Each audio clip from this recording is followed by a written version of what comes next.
Welcome to the Coaching Coordinator Podcast. Today, we have a crossover episode with Brice, who is now the director of CYO football in the Indianapolis diocese. As a high school coach, Brice had a record of 248 and 88, leading his team to 7 state championships.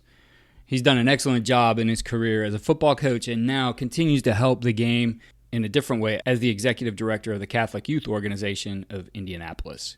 Listen in this episode as Brice discusses the importance of the high school football coach in the football development model. The football development model is something we've been working on at USA Football that really aligns your programs and helps advance and grow the game. It's a tremendous resource that we've put together with everything from coach certification to skill progressions to practice plans, even an app. All these things designed to help your youth football program and to retain players so that you at the high school level have the ability to have all the participants you need to be successful. Please check it out at fdm.usafootball.com. Here's the episode. You take youth football, but then you fast forward 20 years. What that guy's going to remember 20 years after youth football are moments. We want kids who love football to have the opportunity to play football. There's opportunities no matter your gender, no matter your race, no matter your background. There's no specific box. Looking at, whether it's playing flag football or modified version of the game, I think it's so smart. We're shaping the whole person. We want to make sure that you're a successful person on and off the field. Positive football experiences so they keep playing and keep getting better.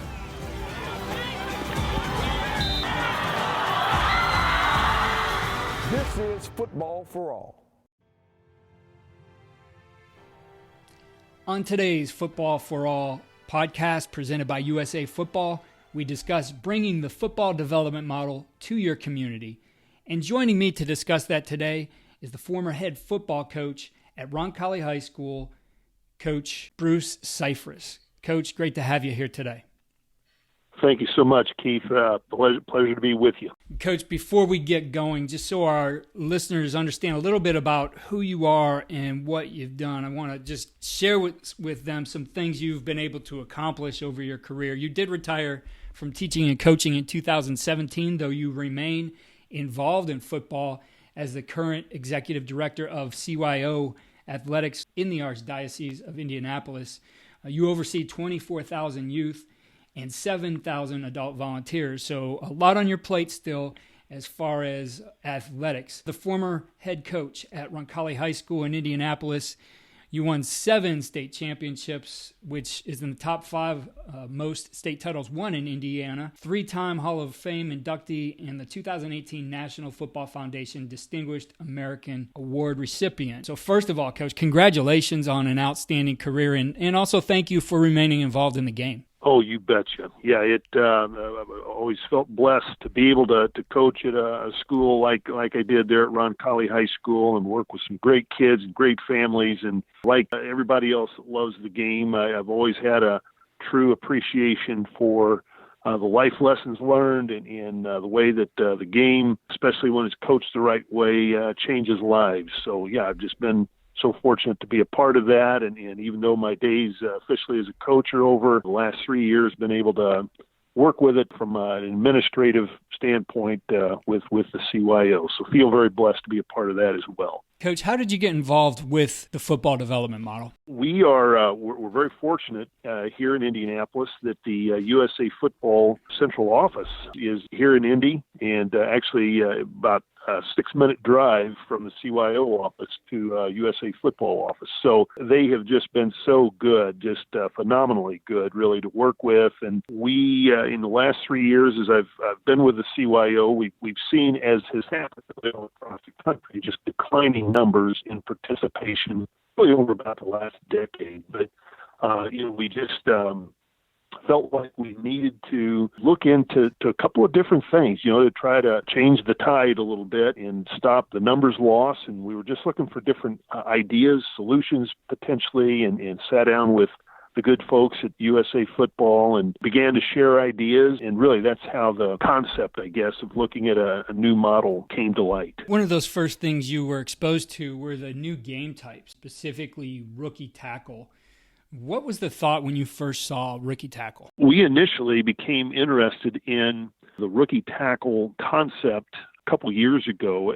Like other programs around the country, we've seen declining numbers. And in the 2018 season, for the first time ever, our third and fourth grade numbers were less than our fifth and sixth grade numbers. And we primarily work, we call it the 34 league, the 56 league, and then our cadet league would be our seventh and eighth graders. But obviously those 34 kids, that's the foundation of the entire league. And so again, in 2018, our 34 numbers were less than our 56 numbers. And we thought this isn't a good sign as the foundation of the league. And so we got in touch with the good folks at USA Football, and we knew that they had been looking into some different models, and sat down with them 3 or 4 different times, and we had discussed potentially doing flag football at that 34 level, and as they introduced the rookie tackle concept, it just really caught our eye. I mean, it seemed like a great way to do things and potentially create excitement, and we ended up then going to the 7-on-7 rookie tackle. Really liked it. This past season was the first season that we did it, and had a lot of very solid success with it. Coach, what level was that implemented at? At the third and fourth grade level, yes. And again, we call it the 34 league, but it's the third and fourth grade kids. Got it. So as you're introducing this, it is a new concept. What were the hurdles you had to overcome? What was, I guess, any kind of pushback you had from people who aren't familiar with it? A great question. And as might be expected, anytime you try to implement any kind of change with coaches, especially I think sometimes the older coaches that have been doing it forever, we knew first and foremost from our office that the first people we needed to approach and begin to convince were the coaches, the actual third and fourth grade coaches in our league. And so this went back to, I believe, early April. About this time a year ago, we called a meeting for all of the third and fourth grade coaches and invited athletic directors from each of our schools to come to this meeting as well, and just kind of initially introduced the program. And of course, our selling point was, again, for the first time ever, our third and fourth grade numbers were fewer than the 56 numbers, and we needed to do something to, think outside the box and look towards something that would ebb that tide and stop that loss of our younger players. And so that was really our biggest challenge, I think, initially, was convincing all of those coaches that this was, in fact, real football. And it was still going to be live tackle. Again, the opportunity to go with a 7-man team, the schools with lower numbers then would still be able to field their own team. We were getting to a point where we were having to kind of consolidate, some of the schools so they would have enough players to play 11-man football. And so for all those reasons, we introduced it. We actually had 2 members of the USA Football staff there with us. So, one of them had a kind of a slide show that they shared with us with the rookie tackle, and they just did a great job, again, of helping us introduce this concept. And at first, early in the meeting, caught some resistance. I think by the end of the meeting, we had a majority convinced that, okay, let's give this a go. Let's give it a chance. And see how it works out. And that was our first step and really the first obstacle we had. And then from there, of course, you've got to convince the parents that it's going to be a positive thing as well. In that first meeting with your coaches, and you said most of the people got on board and understood it and were excited, but as with anything, a new idea, there's going to be some people who are skeptical. So what were, I guess, some of the things that they struggled with as they were thinking about how this might be implemented and how this change might come about? I think initially they struggled with, just trying to imagine what this would look like and how different it was going to be from the 11-man football and, the concepts of kids rotating positions every quarter and in the 7-man football versus what they had always known with 11-man football. And, yeah, just a lot of questions, what is this going to look like? And so I think one of the best things we did was after that initial meeting, I invited, I said, whoever would like to be a part of a commission, if you will, a committee, we will meet again in 2 weeks, and we would like at least one representative from each of the programs, each of the athletic, schools, whatever, athletic departments, to attend. And what we're going to do is take a look at the USA football rules that they prescribe for the rookie tackle, and let's make this our own. Obviously, use the USA football model, but let's take a look at each of those rules, how it's a little bit different, and let's discuss, how might this play out in our CYO league, and what potential rule changes do we need to make to fit what we have done and what we feel comfortable with. And I really think that was a good thing, because we had a good number of coaches show up for that second meeting, and I think giving them kind of a voice, a say-so, and some of the rule changes. And we didn't change a lot, but I think we did make a handful of changes to the initial rules that USA Football proposed. And USA Football folks are very supportive of that. Yeah, they said, do whatever you need to do to, make any changes that need to be made to get your people excited and on board with this. And they were very supportive of that. But yeah, that second meeting was really good. I think that was a key thing in selling those coaches, that this is going to be fun, and kids are going to like it, parents are going to like it, and giving them a say-so in that was a big deal. I think that's the beauty of the football development model, is that none of this is intended to be just black and white, do it this way, do as we say. This is about giving communities tools to help solve some of those issues, whether those issues are concerns over at what point you should allow full contact, or concerns over how you're able to use smaller-sided games and maybe have smaller rosters.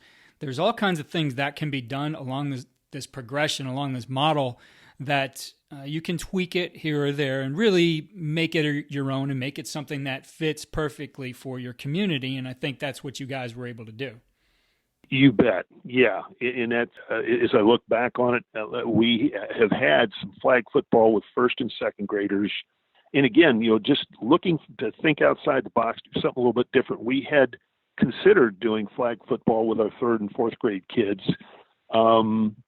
But reflecting on it, I'm so glad really that we went with the third and fourth, or the rookie tackle for our third and fourth grade kids. It was just kind of that smooth transition from flag football with the little guys to, that's kind of like the next step up, the rookie tackle, fifth and sixth grade kids. We're in our league, we're back into the 11-man tackle football. So, it was a great transition, and people bought into it very well. I know there's always some trepidation in my community here in Avon Lake, Ohio, and this was a few years back. I remember going to my son's freshman basketball game, and a lot of the parents had some younger kids, and Coach just introduced them this idea of rookie tackle, and boy, did they have a ton of questions for me. And it was almost like, the mob was coming with with pitchforks and torches, because they knew I was with USA Football and what's this stuff.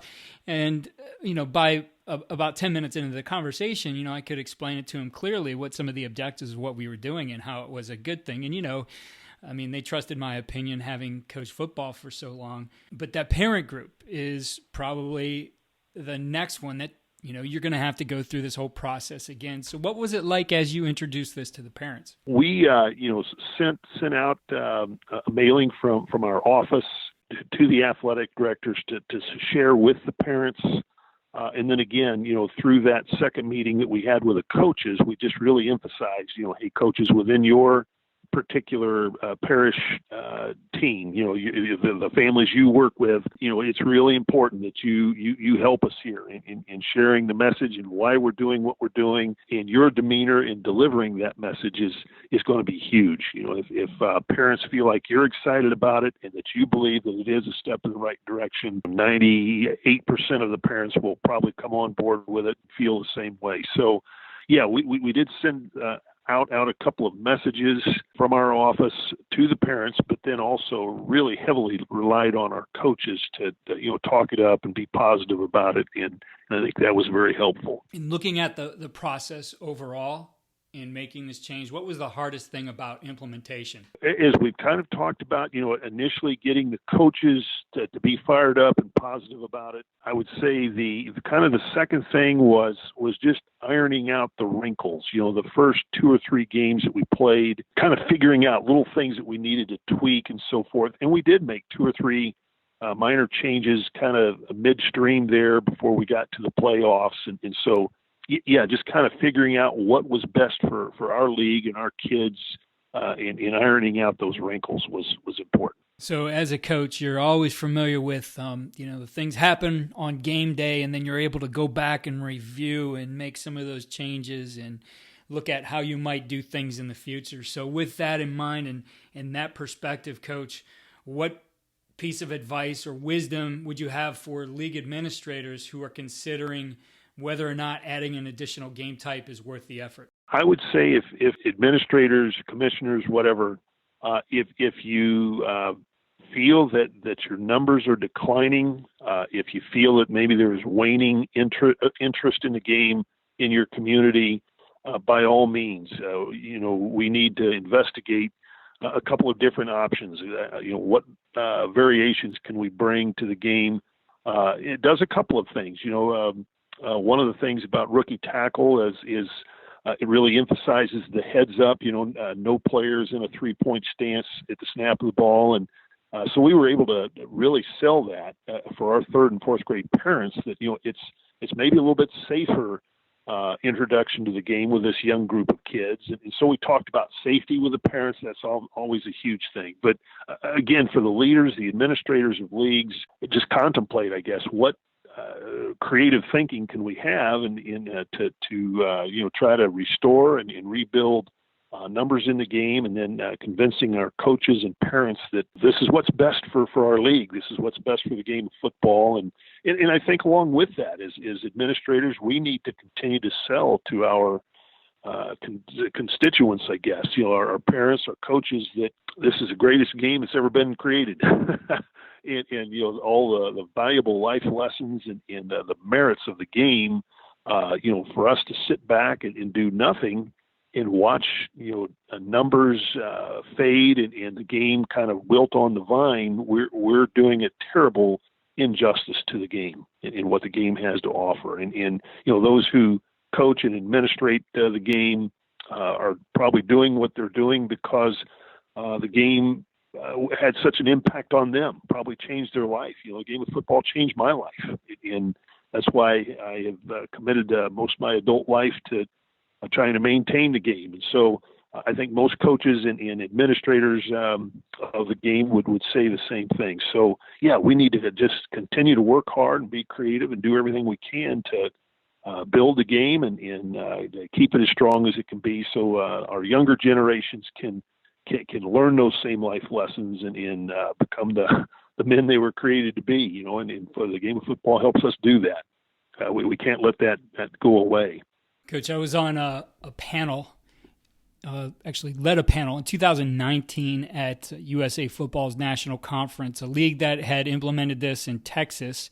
And we had some parents, coaches, and commissioner represented there and getting different perspective from them. And I did ask the coach and spent some time on this, on how implementing this rookie tackle 7-on-7 type game, what did he see a little bit differently in the coaching?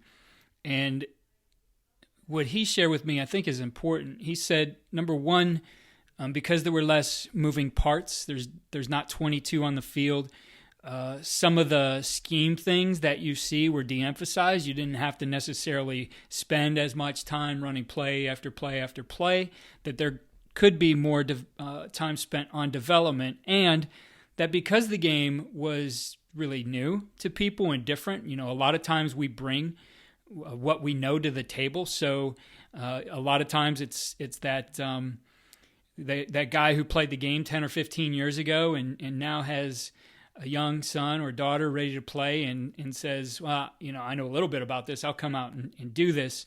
But they go back to stuff that is pretty old. They said with this, it was a little bit more forward thinking, more time on developing athleticism and developing the skills that are so important for these young players to learn and to be able to progress through. And that the scheme was de-emphasized. What were your thoughts, or what did you see in that regard? We saw some very good results, really, I think, from this concept, and you kind of alluded to that. With 7-man football, there are not as many positions that need to be taught, and not as many positional concerns that coaches have to have, and so the coaches really liked, I think, having basically 7 positions to work with.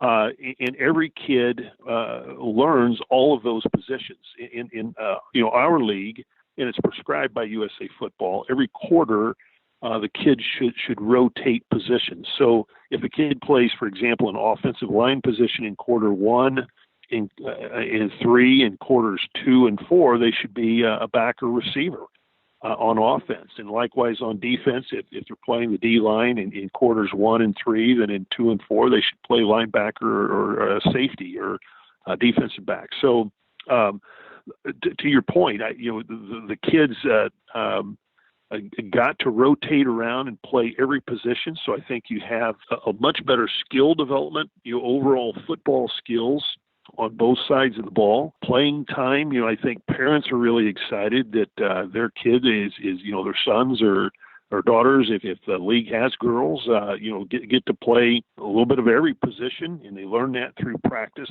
To your point also, USA Football has a playbook that is pre-created for you. And we used that, but also allowed our coaches to insert maybe a few of their own plays, a handful, and maybe a couple of trick plays here or there if they wanted to. But the point is that, with fewer positions on the field, there's less time that has to be spent teaching kids and choreographing each of those plays. Especially, we encouraged, I put a strong word in, to every coach, hey, create your playbook, put it in writing, and hold it up in the huddle. Hold it up there so they can visually see exactly what they're going to do on each play. And two coaches are allowed on the field on offense and defense during the game, and to keep things moving. Hey, just hold up the playbook. Let them look at it so they know exactly what they're doing, and get them in and out of the huddle quickly, and let them go to it. So the coaches replied that they just felt like their kids were better coached. They were able to spend more time on skill work, less time on implementing or installing the plays and choreographing all of that. And you combine that with playing time on both sides of the ball in all positions.